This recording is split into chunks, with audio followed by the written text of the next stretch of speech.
Hey there. Joy is described as having great pleasure or happiness.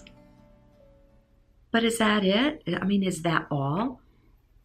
I was at the airport a few weeks ago, and the man that took our ticket information at the gate was so positive and happy. I mean, he was even making jokes for all of the travelers, and he just made our travel experience one that was pleasant. It was great.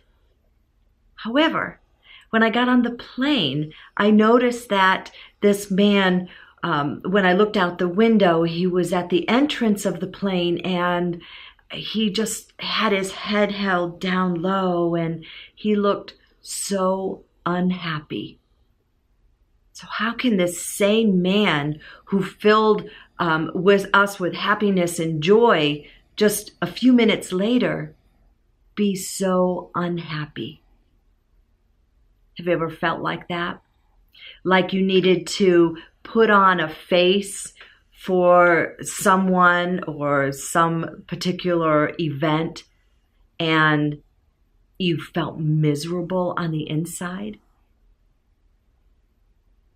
Joy doesn't always mean happiness, although it could bring some happiness.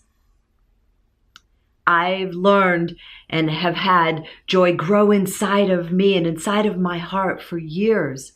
And it's because of spending time in the presence of the Lord. Time just praying and just being quiet and just being in the presence of the Lord.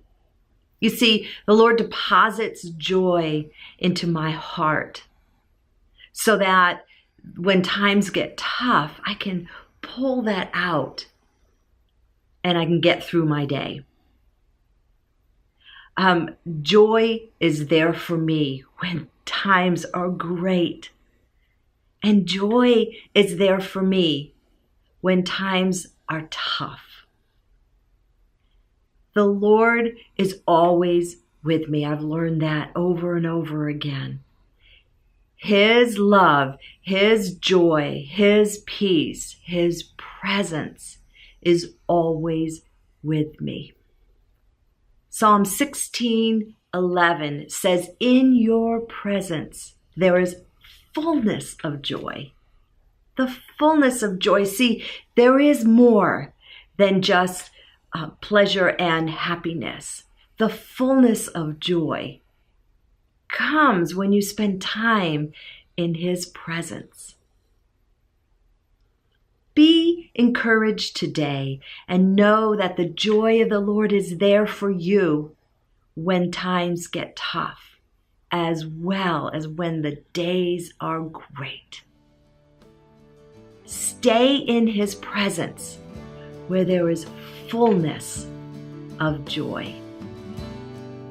Thank you for joining me for my prayer moments with Jan.